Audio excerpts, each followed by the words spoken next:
العالمين سيد الكونين ختم المرسلين آخر مدبود فخر الأولين ওগো নবীর উম্মতেরা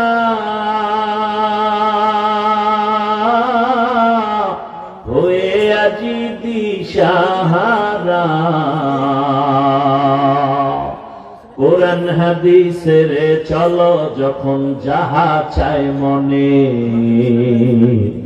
নবী বিনে কে দাঁড়াবে পুলসিরাত মিজানে নবী বিনে কে দাঁড়াবে পুলসিরাত মিজানে উম্মতের কান্ডারি নবী কাঁদছেন উম্মতের লাগি এখনো কাঁদেন নবীজি শুয়ে মদিনার পানে নবী বিনে কে দাঁড়াবে পুলসিরাত মিজানে নবী বিনে কে দাঁড়াবে পুলসিরাত মিজানে। খারাপ লাগে আপনাদের? ঘুমের কান আছে? আমার তো জানা মতে বাঙালি রাতে মোবাইলের হক আদায় করে, কেউ ঘুমায় না। আমি ঘুমাই না তো আপনি কেমনে ঘুমাইবেন? ইমাম সাহেব ঘুমায় না, আপনি কেমনে ঘুমাইবেন? আমরা হুজুরেরা যদি সারা রাত অনলাইনে থাকি তো আপনাদের উভয় কি? আল্লাহ হেদায়েত দান করুন। এই জন্য অল্প টাইম কখন বলি এত কথা। আবু হুরায়রা রাদিয়াল্লাহু তাআলা আনহু বলেন, মদিনাতুল মুনাওয়ারা একজন সাহাবী মক্কা থেকে আসছেন হেঁটে হেঁটে, এসে দেখে মদিনার মাঝে আবু হুরায়রা চারপাশে মানুষ ভিড় করে বসে আছে। হাদিস শুনে আবু হুরায়রা থেকে বয়ান শুনে হঠাৎ আবু হুরায়রা বলেন, ওই সাহাবী ভিড় কমার পর আমার কানের সাথে মুখ লাগায় কয়, আবু হুরায়রা সাহেব একটু কথা বলবো। ডেকে নিয়ে পাশে গেলেন আর বললেন, আমি মক্কা থেকে হেঁটে হেঁটে কষ্ট করে আসি, আমার একটা হাদিস শোনাবেন, তবে একা একা শোনাবেন। ওই হাদিস যেই হাদিসটা আপনাকেও নবী বড় আদর করে শুনাইছেন।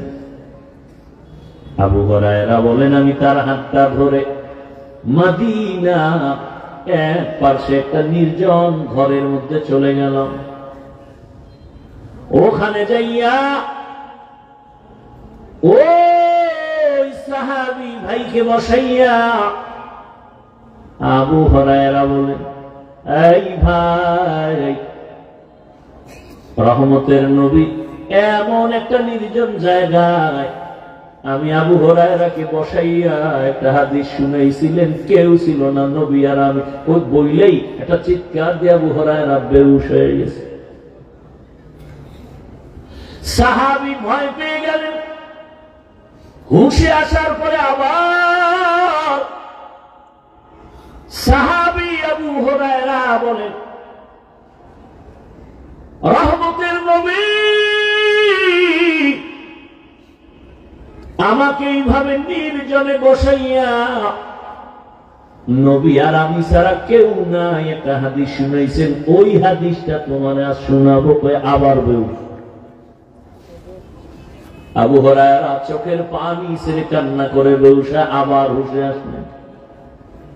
আবার বলে, রহমতের নবী যেই হাদিসটা আমি আবু হুরায়রাকে একা শুনাইছেন, ওই হাদিস আমি আজ আপনাকে শোনাবো। এ কথা বলে আবার বেউস, তিনবার বেউস হয়েছে হাদিসটা শোনানোর সময়। এইবার চতুর্থবার কান্না করে আর বলেন, রহমতের নবী হাদিস বলছেন, কিয়ামতের দিন যেদিন কায়েম হয়ে যাবে, সব মানুষ উলঙ্গ দাঁড়াবে, নারীরাও উলঙ্গ, পুরুষেরাও উলঙ্গ দাঁড়াবে। এ পুরো জমিন হবে কিয়ামতের মাঠ। মুসলমানের প্রথম কিবলা বাইতুল মাকদিস, সিরিয়ার জমিন হবে আল্লাহর বিচারালয়, স্টেজ আদালত। কোন বর্ণনায় আছে বাইতুল্লাহর পাশে আরাফার ময়দান হবে বিচারালয়, আদালত। তবে বিশুদ্ধ বর্ণনাই হলো সিরিয়ার জমিন হবে আদালত। ওই দিন রহমতের নবী বলেন, সবার আগে 3 জন ব্যক্তি জাহান্নামে যাবে, এর আগে কেউ জাহান্নামে যাবে না। 3 জন ব্যক্তি। কেমন 3 জন? দুনিয়ার সব বিবেকওয়ালারা বলে এই 3 জন বিনা হিসাবে জান্নাতে যাবে। মানুষের বিবেক বলে 3 জন লোক কোথায় যাবে, কিন্তু হাকিকতে যাবে কই? জাহান্নাম। আবু হুরায়রা কান্না করে বলে, ভাই ওই 3 জনের ভেতরে প্রথম আল্লাহ একজনকে ডাকবেন, জামা কাপড়ে রক্ত মাখা, ডেকে বলবেন, আসো,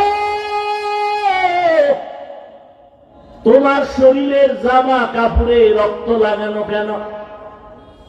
বলে, হে মালিক, আমি যুদ্ধের বীর যোদ্ধা, শহীদ, আমি যুদ্ধের ময়দানে গিয়া শহীদ হয়েছি, সেই রক্ত লাগানো আমার লাশ, আমার কাপড়। এবার আল্লাহ কয়, যুদ্ধ কেন করছিলি? বলে, ইসলামের পতাকা উঠাবার জন্য, উড্ডিং করার জন্য। আল্লাহ কয়, মানুষ তো তাই জানে, আমি তো তোর ভেতরেরটা জানি, তোর ভিতরের খবর আমি জানি, এটা মানুষ জানে না। মানুষ জানে তুই যুদ্ধের জন্য ইসলামের স্বার্থে গেছু, আমি জানি তুই দুনিয়া পাওয়ার আশায় গেছো। মানুষ তোরে স্বাগতম দিবে, স্মৃতির পাতায় ইতিহাস লিখবে, ছবি আঁকবে, হাত উঁচু করে যুদ্ধের ময়দানে বুকে গুলি নিছে। ইতিহাস আল্লাহর জন্য করো নাই। মানুষ তোমাকে বীর বাহাদুর বলবে, আল্লাহ বলবেন, এটা তো তুই দুনিয়ায় পেয়েছো, দুনিয়ায় পেয়েছো, আমার আদালতে কিচ্ছু নাই। আল্লাহ অর্ডার করবেন, জাহান্নামের ফেরেশতা, এরে ধর, জাহান্নামের শিকল লাগায় জাহান্নামে নিয়ে যাও। সহিহ হাদিস। দ্বিতীয়, আমার মতো মাওলানা যারা, এদের ডাকবেন, এই বক্তা আসো, মাওলানা সাহেব আসো, মাদ্রাসায় অনেক ছাত্র পড়ছে, কিন্তু তোরে আমি আলেম বানাইছি, বল কোরআন হাদিসের এলেম দিয়ে কি করছো? আলেম বলবে, আল্লাহ তুমি জানো না, কণ্ঠ বাজায় বাজায় মানুষের দাওয়াত দিছি, নামাজের কথা বলছি, রোজার কথা বলছি, পর্দার কথা বলছি। আল্লাহ কয়, মানুষ তো তাই জানে, আমি তোর ভেতরেরটা জানি। তোর নাম যদি পোস্টারে নিচে দিত, তোর মেজাজ গরম। নামটা যদি ছোট হয়ে যায় তো মেজাজ গরম। নামের শুরুতে আল্লামা না লেখলে মেজাজ গরম। এটি কেউ জানে না। হাদিয়া যদি কমায় দিত, তোর মনে কষ্ট। তোরে মাওলানা না বললে মনে কষ্ট। আমি আল্লাহ জানি, এলাকার মানুষ জানি, ইমাম সাহেব বড় বুজুর্গ মানুষ, কিন্তু আমি আল্লাহ জানি তুই সারা রাত মোবাইলে জেনার গুনাহ করছু। আল্লাহ বলবে, জাহান্নামের ফেরেশতা, এই মাওলানাকে ধর, জাহান্নামের শিকল লাগাইয়া তাকে জাহান্নামে নিয়ে যাও। তৃতীয় ব্যক্তিরে ডাকবে, এই টাকাওয়ালা, এদিকে। কত মানুষের ফকির বানাইছি, তোরে টাকাওয়ালা বানাইছি, টাকা কি করছো? কয়, জানো না আল্লাহ, মাদ্রাসা করছি, মসজিদে দান করছি, রাস্তাঘাটে দান করছি। আল্লাহ কয়, মানুষ তো তাই জানে, আমি তো তোর ভিতরেরটা জানি। দান করছো 5,000, চায়ের দোকানে চাপাবাজি করছো, পুরা মাদ্রাসা তুই করে দিছ। এরকম চাপাবাজ আছে না? নাই। 20,000 টাকা দিছে, নাম কয় না। আর 1,000 টাকা একজনে দিয়ে কয়, মাইকে যদি নাম না কয় টাকা ফেরত দিস। নাই ভাইরা আমার, সর্বশেষ আল্লাহ বলবে, জাহান্নামের ফেরেশতাই দানবীরেরও শিকল লাগায় জাহান্নামে নাও। তাহলে গলা কাটার শহীদ, মাওলানা, এগো অবস্থা যদি এমন হয়, আপনার উভয় কি আমার উভয়? চিন্তা করা দরকার আছে না না? ওমর বলেন, হাসিবু আনফুসাকুম ক্বাবলা আন তুহাসাবু, আসল হিসাবের আগে তোমার নিজের হিসাব নিজে মিলাও। মালিকের আদালতে দাঁড়াইয়া নতুন করে হিসাব মিলানোর টাইম হবে না রে বাবা। ওমরে ফারুক রাদিয়াল্লাহু তাআলা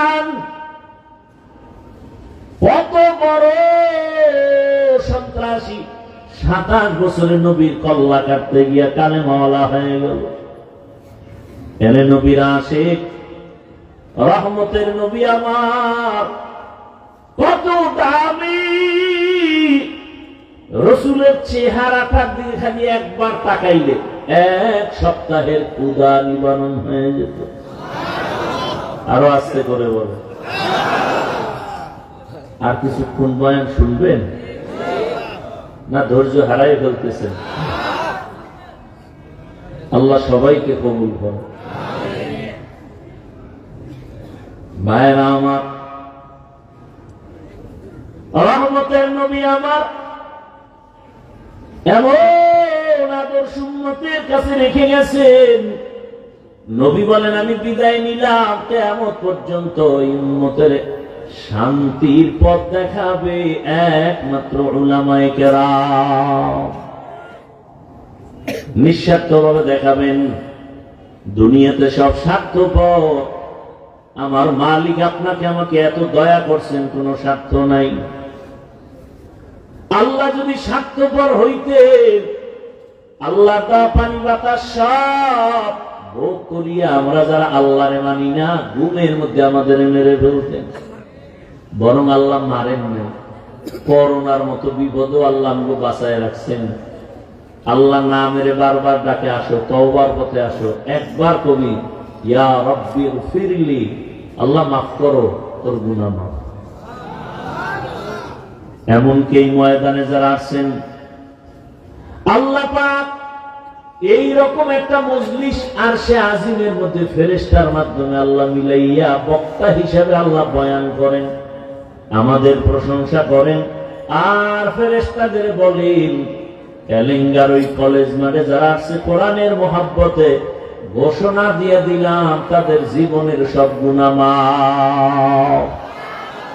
আতিনা ফি দারে দুনিয়া না হাসান, আতিনা ফি দারে আকবা না হাসান, ইয়া গিয়াসাল মুস্তাগীসিন ইহদিনা লাফতিখারা بالعلوم والغنى ہر گوری دینے کو تو تیار ہے، جو نہ مانگے اس سے تو بیزار ہے। দুনিয়ার সবাই এই মোনাজাতটা দিয়েই দেবো, কিন্তু না আপনাদের যে জোর করে বয়ান শোনাবো এই দায়িত্ব তো আল্লাহ আমাকে দেয় না। আমার ভালো লাগে না, তো আমার দরকার কি এত চিল্লা পাল্লা করবার? আমি চলে যাই মোনাজাত দিয়ে। হ্যাঁ, বেরামি মানুষগুলো, মানুষের লজ্জা না থাকলে আর কি করা? ১৫০০ বছর আগে রাসূল বলে গেছেন, লা ঈমান লিমান লা হায়া আল্লাহ। যাদের লজ্জা নাই ওদের ঈমান নাই। এই ফাঁকে ফাঁকে ফাঁকে ফাঁকে জোতা লইয়া কই যে ভাগতেছে, মনে হয় হেদায়েত হয়ে গেছে। গিয়েই রাস্তায় দেখবেন বিড়ি টানতেছে। লজ্জা শরম নাই। আল্লাহ হেদায়েতের দৌলত দান করেন।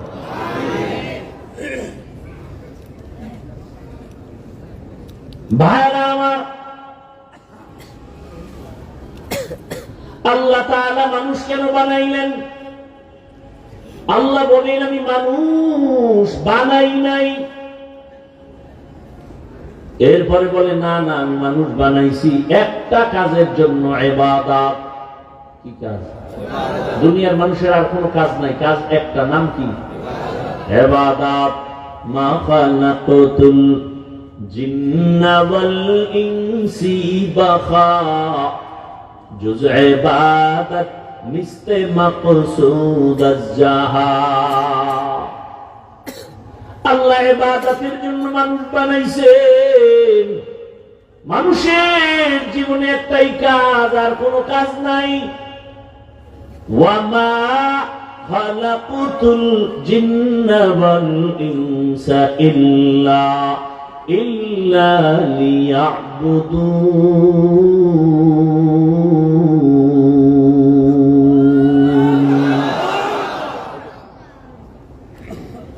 আল্লাহ তাআলা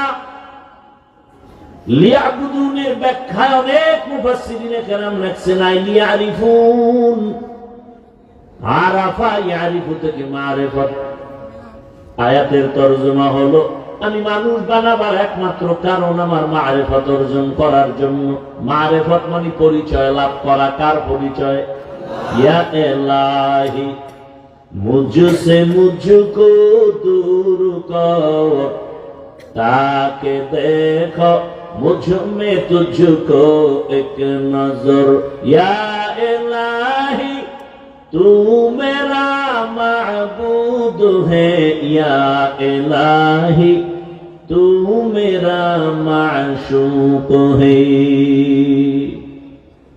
যারা কয় মারিফত বলতে কিছু নাই, এরা ভণ্ড। এরা কি? আর একদল কয় মারিফতই আসল, শরীয়তের বেল নেই, এরাও ভণ্ড। আছেন এরকম কেউ? আউল বাউল ফাউল কথা বলেন না কেন? বাউল শব্দের অর্থ কি জানেন? হ্যাঁ, বাউল শব্দের শাব্দিক অর্থ উন্মা, পাগল। বাউল শিল্পী লেখে সার্চ দিয়ে দেখবেন, লেখা আসবে যাযাবর জাতি। ওরা বোধহয় নামটা স্বপ্নে পাইছিল বাউল, এই জন্য স্বপ্নে পাগল হয়ে গেছে। কথা ঠিক না? যত পাগল যেখানে পাগলামি করুক, কিন্তু আমার আল্লাহ, আমার রসুল, আমার ইসলাম, আমার কোরআন হাদিস জীবনের মূল। জীবনের মূল কি? ইসলাম। এখানে যদি কেউ একটু বাঁকা কথা কয়, জীবনের এক বিন্দু রক্ত দিয়া হলেও এই বিষয়ে কাউকে ছাড় দেয়া হবে না। আমার বাবার সাথে মাঝে মাঝে তর্ক লাগে না? লাগে না? লাগে। কিন্তু বাবার একটু অপমান করবে, এটা কি সন্তান মেনে নিবে? হ্যাঁ যুবকরা, মেনে নিবি? তোমার সামনে যদি কেউ তোমার বাবারে অপমানজনক কথা বলে, তুমি তো যদি বাবার আসলেই মহাব্বতের সন্তান হও, কলারটা ধরেই তুমি বলবাই বেয়াদব সাবধান, আমি আমার বাবার সাথে তর্ক যাই করি না কেন, আমার বাবারে ছোট করবি, চামড়া তুলে ফেলবো। কথা ঠিক? তাহলে এই কথাটাই তুমি অন্তরে ঢুকাও ইসলামের লাইনে। এখানে বহু আল্লাহর বান্দা নামাজ পড়ে না ঠিক মতো, রোজা রাখে না, দাড়ি রাখে না, পর্দা করে না, আছে না? কিন্তু আল্লাহকে তো ভালোবাসে। কি? যুবকদের বলেন, যুবক ওয়াদা কর, কেউ যদি তোমার সামনে ইসলাম, কোরআন, হাদিস, ওলামায়ে কেরাম, যাদের মাধ্যমে আল্লাহ চিনলাম, কোরআন শিখলাম, কালেমা শিখলাম, সেই ওলামা, সেই আলেম, সেই কোরআন হাদিস, আল্লাহ রসুল নিয়ে কেউ বাজে কথা বলে, সাথে সাথে কলারটা ধরে ফেলবা। ধরে বলবা, এই রাধুনির বাচ্চা। কি বলবা? রাধুনির বাচ্চা। এটা গালি না, শুনতে মনে হয় গালি, গালি না। রাধুনি তো সবার মা। আমার মাও রাধুনি, তোমার মাও রাধুনি। কি? তাহলে আমরা সেই রাধুনি মায়ের সন্তান। তো কলারটা ধরে বলবে, এই রাধুনির বাচ্চা, আমি নামাজ পড়ি না ঠিক, আমি দাড়ি রাখতে পারি না, পর্দা করতে পারি না, কিন্তু আমার জীবনের মূল আলেম ওলামা, ইসলাম, কোরআন হাদিস, ওখানে যদি কিছু বলো তো চামড়া তুলে ফেলা হবে। কি নিয়ত করা যায় না? ইসলামকে অপমান হতে দিবা না, এই মূল কথা এতটুকু। তুমি নামাজ পড়তে পারো না ঠিক মতো, তোমাকে বুঝাবো, গালি দিব না, কিন্তু ইসলামকে, কোরআন হাদিস, আলেম ওলামাকে কেউ যেন অপমান করার সুযোগ না পায়। কি এতটুকু আল্লাহর প্রতি ভালোবাসা নাই? থাকলে তো এত আন্দোলন করা লাগতো না। দেশ জুলাই স্বাধীনের পরেও শান্তি নেই। কি আছে? তাহলে বোঝা গেল ওই স্বাধীন সফল হয়নি। তাহলে চূড়ান্ত ভাবে একটা সফল স্বাধীন আবার করতে হবে।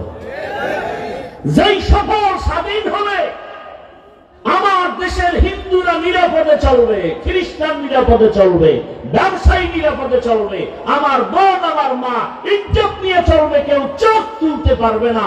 সেই সফল স্বাধীন করার জন্য প্রস্তুতি গ্রহণ করো, সবাই মিলে সে স্বাধীন করতে হবে। আর সেই সফল স্বাধীন হবে একমাত্র ইসলামের স্বাধীন।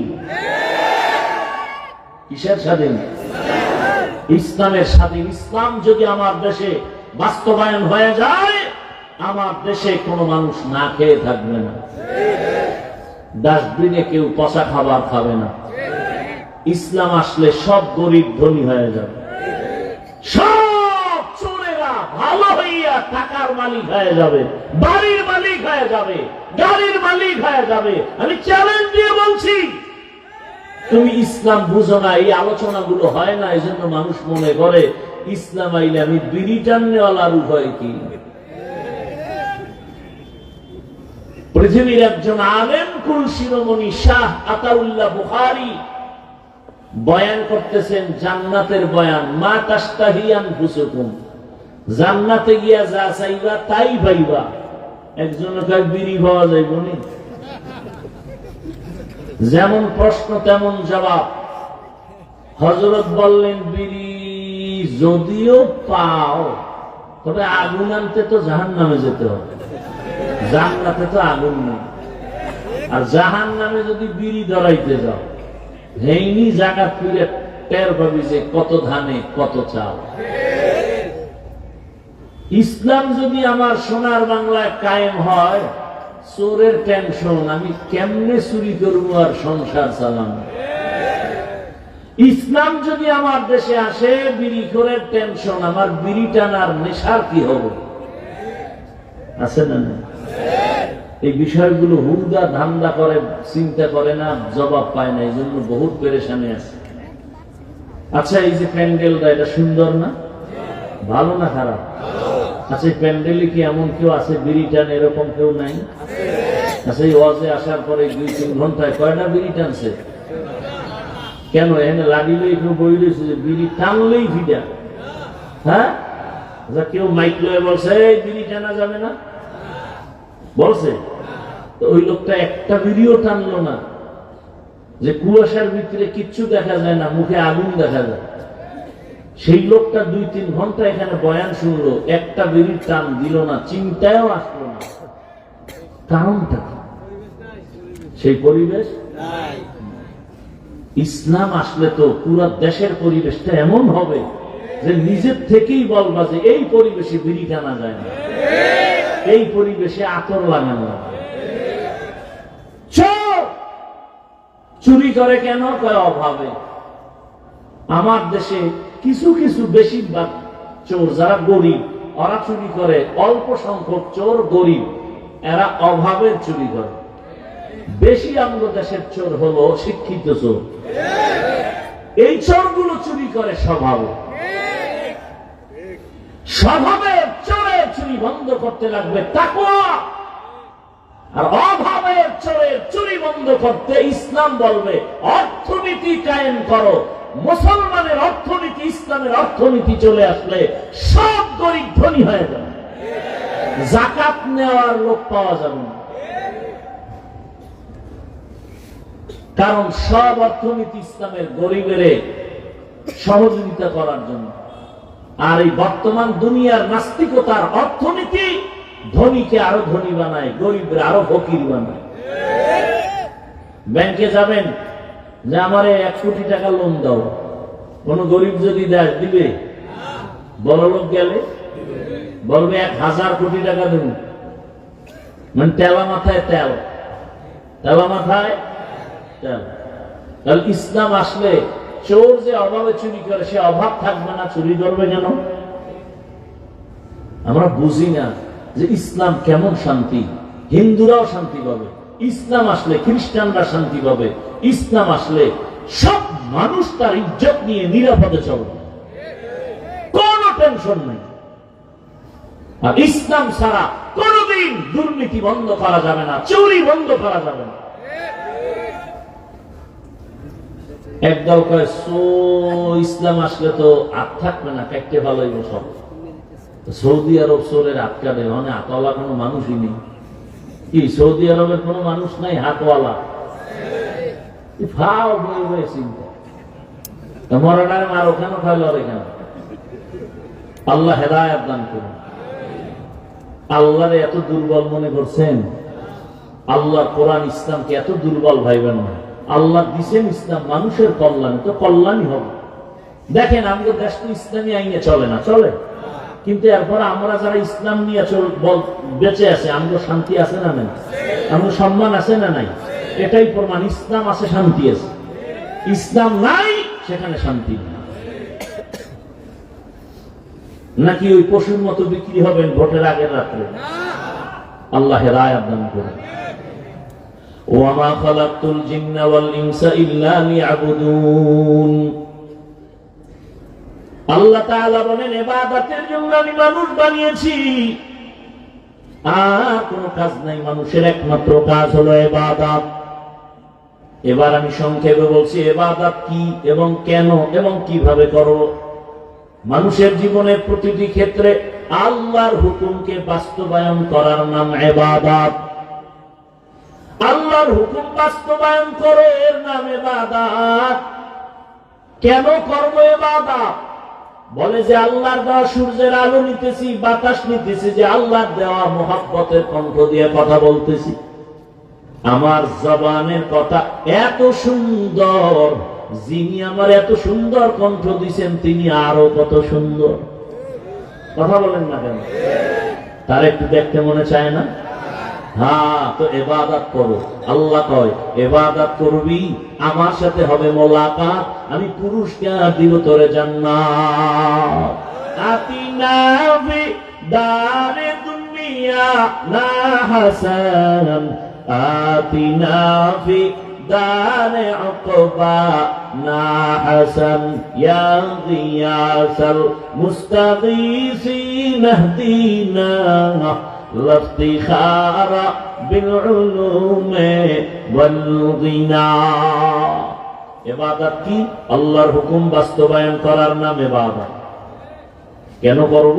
রবের মোলাকাত, বিনিময়ে পাবো পুরস্কার, জান্নাত। কোন সিস্টেমে করব? বলে মাত্র এক সিস্টেম, হলো মদিনাওয়ালা রাসূলের তরিকা। নবীর আদর্শ মেনে তুমি বাজার করো ইবাদত, নবীর আদর্শ মেনে তুমি ঘুম যাইবা ইবাদত, নবীর আদর্শ মেনে তুমি বাথরুমে যাও ইবাদত, নবীর আদর্শ মেনে তুমি ব্যবসা করো ইবাদত। তুমি যা করো রাসূলের তরিকায় করো ইবাদত। নবীর তরিকা বাদ দিয়ে নামাজ পড়বা, ইবাদত হবে না। নবীর তরিকা বাদ দিয়ে রোজা রাখবা, ইবাদত হবে না। কারণ আমার নবীর আদর্শ এত সুন্দর, জমিনে এমন সুন্দর আদর্শ আর কারো নাই। রহমতের নবীর আদর্শ এত সুন্দর। ও আমার কলিজার যুবক, কয়দিন আর দুনিয়াতে বাহাদুরি করবা? ও আমার পর্দার আড়ালের মা বোনেরা, আমি শুরুতেও বলেছিলাম, এই যে এতক্ষণ আপনাদের বয়ান শুনাইতেছি, একবারও কিন্তু বলি নাই যে সবাই তাবলিগে যেতেই হবে। বলছি? আমি একবারও বলি নাই মাদ্রাসায় পড়তেই হবে, পীরের কাছে যেতেই হবে। ও আল্লাহর বান্দা, আমি যেটা বুঝাতে চাই, যে যে লাইনে আছে ওখানে থেকে জান্নাতের টিকিট রেডি করো। তুমি স্কুলে পড়ো, কলেজে পড়ো, চাকরি করো, ব্যবসা করো, তোমার লাইনে জান্নাতের পথে মানুষ কি নাই? আমার কলিজার যুবকদের বলবো, আমার দেশে মাওলানা মুফতি মুহাদ্দিসের অভাব নাই। আমার দেশে বড় অভাব আদর্শবান ডাক্তার নাই, আদর্শবান ইঞ্জিনিয়ারের অভাব, আদর্শবান প্রফেসরের অভাব, আদর্শবান ওসি ডিসিএসপির বড় অভাব। আজ আমার দেশের জেলা থানা সব জায়গার chairman, member, OC, DC SP, army, police, BDR যদি 5 ওয়াক্ত নামাজি হতো, আমার সমাজে বয়ান চলতো ঘরে ঘরে, কোন সুদখোর থেকে অনুমতি নেওয়া লাগতো না। এরে আমার যুবক, দোয়া করে গেলাম, তুমি ওসি হও, এসপি হও, ডিসি হও, ডাক্তার হও, প্রফেসর হও, চেয়ারম্যান, মেম্বার, এমপি হও, তবে ছোট একটা দাবি বেয়াদব হইবা না, সাবধান। বলবা হাফিজ ভাই ডাক্তার হব বেয়াদব হব না, ইঞ্জিনিয়ার হব বেয়াদব হব না, তার ব্যাখ্যা কি? তার সংক্ষেপ ব্যাখ্যা, 3 জায়গা থেকে বরদোয়া নিবা না, জীবন সফল। যদি বরদোয়া আসে, খোদার কসম মরার আগে পঙ্গু হয়ে যাবে। কয় জায়গা? 1 নম্বরে মা বাবা। মা বাবায় যদি তোমার উপরে কষ্ট পাইয়া আহ শব্দ বলে, ধ্বংস শুরু হয়ে যাবে। 2 হলো শিক্ষক। তোমার আমার শিক্ষক, কিন্তু তোমার আমার আসল মানুষ বানাইছেন। ওই শিক্ষকের সাথে বেয়াদবি করবা, নিঃশ্বাস ফেললে তোমার জীবন বরবাদ। 3 নম্বর উলামায়ে কেরাম, মুরব্বী। এদের সাথে যদি বেয়াদবি করো, নিঃশ্বাস ফেলে তোমার জীবন নষ্ট হয়ে যাবে। অতএব আমার যুবক, মা বাবার দোয়া নিয়া, শিক্ষকের দোয়া নিয়া, উলামায়ে কেরামের দোয়া পরামর্শ নিয়া, নবীর আদর্শ মেনে যদি ডাক্তার হও, এই এলেঙ্গা তোমার সুনাম থাকবে না, গোটা দেশের মধ্যে সুনাম হয়ে যাবে। এই এখানে যত লোক আছো যুবক বাবা, ডাক্তার জাকির নায়েকরে কে না চিনে? অথচ হোমিওপ্যাথিক ডাক্তার তোমার মতো সারা রাত মোবাইলে যদি গুনাহ করত, কোনদিন এত সুনাম হতো না। মানুষের জীবনে ধ্বংস হওয়া যত বদনাম আছে, মারাত্মক বদনাম 2টা, অর্থ কেলেঙ্কারি, নারী কেলেঙ্কারি। চরিত্র অমূল্য ধন। তুমি স্কুল কলেজে পড়ো, তোমার মতো যুবক কলেজে পড়ে, নামাজ পড়ে, তুমি একটু সাক্ষী দেওয়া আসেনি? তোমার বিবেককে জিজ্ঞাসা করো, তোমার কপালে কার বরদোয়া লাগছে, তুমি পারো না কেন? তোমার মতো লাইনের, জেনারেল লাইনের মানুষটা রাস্তায় গাড়ি চালায়, নামাজ পড়ে, নদীর মধ্যে মাছ ধরে, নামাজ পড়ে, কৃষি কাজ করে, নামাজ পড়ে, ডাক্তার, প্রফেসর, ইঞ্জিনিয়ার নামাজ পড়ে, তুমি কেন পারো না? তোমার কপালে আমার আল্লাহর লানত, বেজার হয়ে গেছে গুনার কারণে আমার আল্লাহ। ও যুবক, পর্দার আড়ালের মা বোনেরা, আপনার মতো কত মা এই এলাকায় আছে, পর্দা করে, নামাজ পড়ে, মোবাইলে সময় নষ্ট করে না, স্বামীর মাল খেয়ানত করে না। আম্মা জান, আপনারা কেন পারবেন না? কয়দিন দুনিয়ায় বাহাদুরি করবেন? চোখের সামনে লাশ আর লাশ, পানির নিচে, ঘুমের বিছানায়, গাড়ির নিচে লাশ। বেশিরভাগ যুবক যুবতীরাই মরে বেশি। ও যুবক যুবতী, এখনো কেন সোজা হও না? ও আমার কলিজার যুবক বাবা, মনে মানুষের কিছু আশা থাকে, মনে মনে একটা আশা যাক যে নাচ গান দেখলে কি জানি মজা আছে। যুবকদের বলছি, আমি তো সেই মজা নেই নাই, তুমি তো নিছো, এখনো কি আশা পূরণ হয় নাই? এইবার তওবা করো। মনে আশা লাগছে পার্কে যাইবা, মেয়ে নিয়ে নাচ গান করবা, করছো, এখন তওবা করো। যদি কও না হুজুর আশা পূরণ হয় নাই, তাহলে আমাকে বলো যুবক বাবা, আর কতদিন পার্কে পার্কে দৌড়াইলে আশা পূরণ হবে? আর কত রাত মোবাইলে গুনাহ করে কাটাইলে তোমার আশা পূরণ হবে? আর কতবার পার্কে গিয়া নাচ গান করলে আশা পূরণ হবে? আর কতবার নামাজ ছাড়লে, দাড়ি কাটলে তোমার আশা পূরণ হবে? এবং এটাও বলো, তোমার হায়াতের বাকি আছে আর কতদিন? অনুরোধ, ঢাকা কলেজে গিয়ে দেখো কত ছাত্র মাথায় পাগড়ি, কলেজে পড়ে, দাড়ি অনেক বড়, জামা বড়, মনে হয় মসজিদের খতিব, অথচ ঢাকা কলেজে পড়ে। বুস্টারে ঠিক করিয়া তওবার নিয়তে আসো। মা বাবারে যারা কষ্ট দিয়ে আসো, তাড়াতাড়ি মাপ নিয়ে নাও। শিক্ষকের যদি কষ্ট দিয়ে থাকো, মাপ নিয়ে নাও। মা বাবার দোয়া নাও, আলেমের দোয়া নাও। মনে মনে আমার আল্লাহকে তওবার নিয়তে বলো, হে মালিক, জীবনে কত নামাজ ছাড়লাম, দাড়ি কাটলাম, বেপরদায় চললাম। ও আল্লাহ, মা বাবার সাথে বেয়াদবি করেছি, শিক্ষকের সাথে বেয়াদবি, আলেম ওলামা মুরব্বীদের সাথে বেয়াদবি। আজকে যদি আমার লাইনের যুবক জেনারেল লাইনে থাকিয়া নামাজ পড়ে, চাকরি করে, ব্যবসা করে, আমি পারবো না কেন? ও আল্লাহ, পেছনে যত অন্যায় করেছি মাফ করে দাও। সামনে আর নামাজ ছাড়বো না, দাড়ি কাটবো না, বেপরদায় চলবো না। মা বাবার দোয়া নিয়া, শিক্ষকের দোয়া নিয়ে চলবো, ওলামায়ে কেরামের পরামর্শ নিয়া, নবীর আদর্শ মেনে চলবো। ও আল্লাহর বান্দারা, অন্তর যদি তৈরি হয়, মুনাফিকি না থাকে, খাঁটি তওবার নিয়ত যাদের আছে, দুটো হাত আমার আল্লাহকে দেখায় দাও। আয় আল্লাহ, আমাদের তওবা কবুল করে নেন। তওবার উপরে মজবুত হইয়া চলার মতো তৌফিক দান করেন, আমিন।